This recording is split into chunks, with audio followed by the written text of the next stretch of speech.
As I was completing the delivery of our daughter, my husband arrived just in time to witness the moment.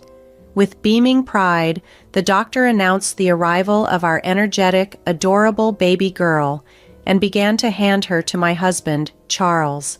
However, with a stern expression, Charles unexpectedly requested a DNA test for the baby. His words left everyone in the room stunned into silence. Exhausted from the labor and unable to articulate my feelings, I could only watch in anticipation of what Charles might say next. Then he dropped a bombshell, suggesting that there might be a possibility that he was not the father of the baby. My name is Shirley, and I'm a 29-year-old. I met my husband Charles 2 years ago at a singles party. Charles was charming, polite, and outgoing, and I was instantly drawn to him. After a series of dates, our relationship blossomed, and soon we were a couple. Our connection deepened, and we eventually got married. Life as newlyweds was joyful. We shared household responsibilities and supported each other through thick and thin. Though we occasionally had minor arguments, there were never any significant disputes. Early in our marriage, we were both keen on enjoying our time together and weren't in a rush to start a family. However, by the 2 years of our marriage, the topic of grandchildren began to come up more frequently, especially from Charles's parents. After some thoughtful discussions, Charles and I decided it was the right time to try for a baby. Initially, I was skeptical about our chances, but after researching extensively online and applying what we learned, I was thrilled to find out I was pregnant. Charles shared in the excitement, elated at the prospect of becoming a father. Pregnancy, however, brought its own set of challenges. It was my first, and the experience was daunting. I often turned to my cousin Scott and his wife Karen for advice.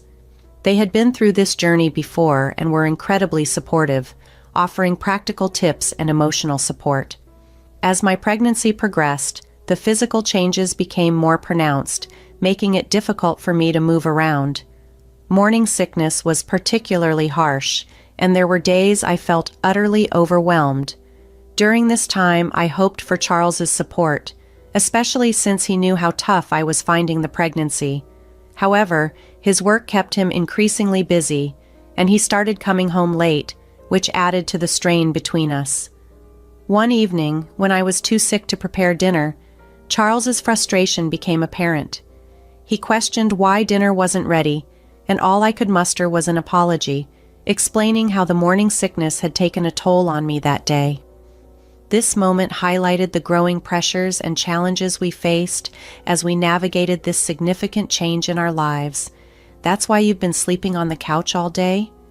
Are you taking advantage of being pregnant too much? My husband exclaimed. His frustration was clear when he arrived home tired and found me resting. You're just lounging around at home, even though you're on maternity leave. All you do is relax. How pathetic. My husband was upset with me for taking time off work due to my illness, not understanding how draining my days were.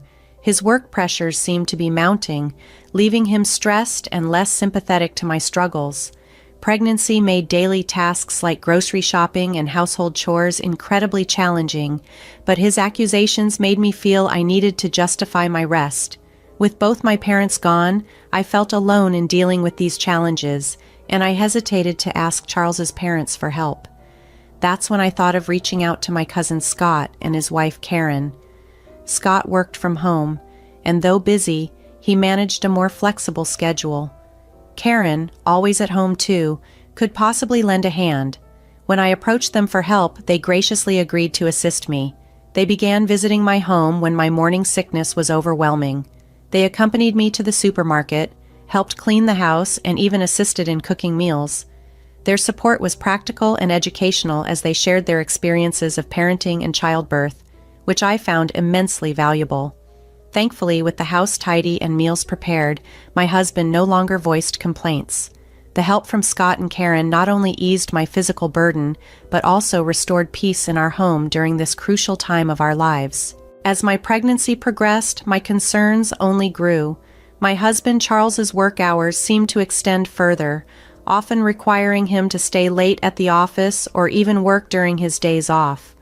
I remember expressing my frustration to him, hoping he might ease his workload. "Can't you reduce your work hours a bit?" I pleaded. "It's tough not having you by my side during this challenging time." However, my plea only seemed to irritate him. With a look of annoyance and frustration, he responded, "I'm working hard for our baby, you know." "And now you're saying you don't want me to work?" "That's not what I mean," I replied. "I just wish you could spend a bit more time at home. Don't you think it's a bit selfish not to consider what I'm going through?" He retorted that I was being selfish and retreated to his room, leaving me to wonder about the growing rift between us. With our baby's arrival on the horizon, I worried about whether these misunderstandings might affect his bond with our child. Could he truly love our baby if things were so strained between us? These worries led me to seek advice from my cousin Scott and his wife Karen, who had been a constant source of support. They thought Charles's reaction was harsh, but reassured me that he would likely change once the baby arrived. They believed that the joy of fatherhood would bring out his love and commitment. I clung to this hope as my due date drew closer. Unfortunately, Charles seemed detached, unconcerned about the looming birth. When I reminded him that I would soon be giving birth, he simply asked me to remind him when the time was near. His nonchalance was disheartening. Scott and Karen continued to encourage me, standing by as steadfast pillars of support. As the birth approached, their reassurance was the solace I leaned on, hoping that Charles would eventually find his place as a father once our baby arrived. Despite my nervousness, the day finally arrived when my contractions began. My cousin and his wife were unavailable due to prior commitments, so I reached out to my in-laws for help. My father-in-law, Paul, kindly drove me to the clinic. Upon our arrival, we were directed straight to the delivery room. It was time for the baby to come. The birth was far from easy and prolonged, but this delay allowed my husband Charles to finish his work and rush to the clinic. He arrived just as I was delivering our daughter. As we all admired the newborn, the doctor, with a beaming smile, moved to hand her to Charles, announcing cheerfully, "She's energetic, your adorable daughter." However, the warmth of the moment was shattered when Charles, with a stern expression, requested a DNA analysis for the baby. His unexpected demand silenced the room. "What the hell is my husband even saying?" I thought, bewildered by his words. The tension escalated as Charles's parents, who had accompanied him, began to panic. "Oh, Charles, what are you even saying? Your daughter was just born, and you're asking for a DNA analysis right away? What's wrong with you?" they exclaimed in distress. Exhausted from the labor and overwhelmed by the situation, I couldn't muster the strength to speak. All I could do was watch, hoping Charles would explain himself. Amidst the stunned silence, he then made a shocking declaration, "There's a chance this baby isn't mine." The room froze once more, each of us shocked by his statement. My mind was swirling with confusion and disbelief as I struggled to comprehend the implications of his words during what should have been a joyous introduction to our daughter. Exhausted yet driven by a sudden rush of adrenaline, I found the strength to speak. "Why are you even asking for that? She is your daughter, you know." My husband's response was chilling. He coldly accused me of having an affair and insisted that we should confirm the baby's paternity through a DNA test. The doctor in the room appeared genuinely confused by my husband's assertion. "You'll need your wife's permission for that," he informed Charles, who merely sighed in frustration, muttering, "I bet she wouldn't want the baby to go through a DNA analysis. What trouble she is, huh?" His words ignited a fire within me. "Fine, I'm innocent anyway," I retorted sharply. "I don't know why you suspect me, but if you want to investigate, then go ahead and investigate thoroughly." My frustration seemed to momentarily eclipse my exhaustion. Charles coldly replied, "Well then, don't mind if I do," and he left the hospital room abruptly, leaving an uncomfortable silence behind. The room felt awkward and tense, with my in-laws caught between believing me and grappling with their son's accusations. It seemed like the doctor had seen similar situations before and didn't show much reaction. I was shocked and angered not only by the accusation, but also by the fact that Charles hadn't even glanced at our newborn daughter since her birth, let alone held her. His lack of interest in our baby, driven by his doubts about me, was heartbreaking. I resolved that once the DNA test proved his suspicions unfounded, I would confront him. Depending on his reasons, I even considered the possibility of divorce. It was a heavy thought to bear, especially during my maternity leave. Returning to work after maternity leave, I felt resolved and prepared to support my daughter as a single mother, if necessary. The notion of divorcing my husband, while daunting, seemed increasingly like a viable option given the circumstances. We proceeded with the DNA test he had demanded, and I anxiously awaited the results. On the day the results were to be revealed, my husband exuded a troubling confidence. How could he look so confident? I wondered, my nerves frayed. When the doctor finally presented the report, his words sent shockwaves through me. "This child is not your biological child." My mind reeled in confusion. I hadn't been unfaithful. There was no possibility the report was accurate. My husband's reaction was cruel and triumphant. "See, I knew it. You are the worst, Shirley. You're such a lousy woman trying to make me raise another man's child. But you couldn't fool me. I'm divorcing you, and I will make sure you pay alimony. You will reflect on your mistakes and atone for your sins." With these harsh words, he turned to leave the clinic room. I stood there, stunned, wondering if this was some nightmare. How could this be happening? But then the doctor interjected with a crucial "but" that caught everyone's attention. "This test result seems to be fake," the doctor continued, causing both me and my abruptly departing husband to freeze. "Fake? Doc, what are you saying here?" my husband asked, his voice laced with a mix of confusion and anger. The doctor met my husband's gaze squarely and disclosed, "I know you have a friend at the institution where you requested the DNA analysis." At this revelation, my husband's confident demeanor faltered, his eyes widening in shock. "That's why I suspected you might have tampered with the analysis results," the doctor finished.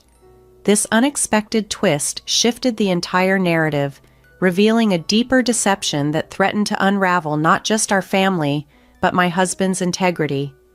In light of my husband's unsettling confidence about the DNA results, I preemptively commissioned another private firm to conduct an actual DNA test, suspecting something might be amiss. When the results came back, it was clear he was indeed the biological father of our daughter. "So it turns out that your initial results were falsified, right?" I confronted him. "No way, I didn't falsify anything," he protested, but it was clear there was no escaping the truth. "I have a friend at the same institution where the DNA test was done. He questioned your acquaintance who confessed to fabricating the results in exchange for money. Why would you do something so cruel to Shirley?" I pressed him further. As my husband began to panic, visibly sweating and nervous, my cousin Scott and his wife Karen entered the clinic room. "What happened?" they inquired, catching up on the situation. "We were curious about your claims, Shirley," Scott explained. "So, we did some digging of our own. It turns out Charles has not been interested in your pregnancy because he's been having an affair." Karen added, "An investigator friend looked into it, and we even have photographic evidence of his infidelity." Shocked, I took the photos from Scott. It was undeniable. Charles had been cheating on me. Confronted with the evidence, his face drained of color. "Why are you investigating me?" Charles stammered. Scott confronted him boldly. "You are the worst. Your lover is the daughter of a major company's president, and it seems you're planning to marry her. You were trying to cut Shirley off and start a new life with her, right?" Charles was caught off guard and could hardly speak. "You even investigated that much about me?" "Yes, and we've informed your lover that you were already married. She was unaware, and now you must be in quite a bit of trouble for deceiving her and the daughter of such a prominent figure," Scott continued. Charles's feeble attempt at defense fell flat.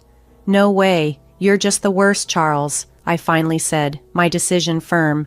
"You tried to accuse me of cheating while you were betraying our marriage. You wanted to make yourself happy? Fine. I'll divorce you gladly." In the wake of everything that had happened, I made it clear that Charles would be responsible for paying alimony and child support. Upon hearing this, he collapsed to his knees, a broken man. The consequences of his actions swiftly followed. His affair was exposed to his lover, who was furious to learn that he had lied about being single. Her father, a man of considerable influence, did not hesitate to contact the president of the company where Charles worked and demanded his termination. The divorce proceedings went through smoothly.